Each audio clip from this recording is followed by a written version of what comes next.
మీరు ఎప్పుడైనా LED bulb ఎలా కనుగొనబడ్డదో తెలుసా?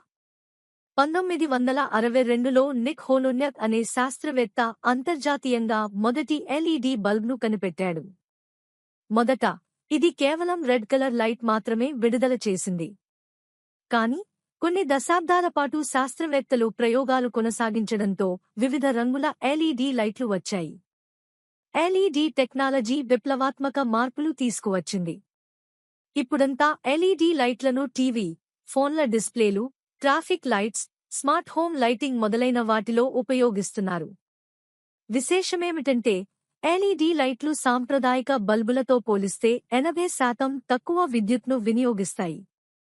అందుకే ఇవి ప్రపంచవ్యాప్తంగా అధికంగా ఉపయోగించబడుతున్న టెక్నాలజీలలో ఒకటిగా మారాయి.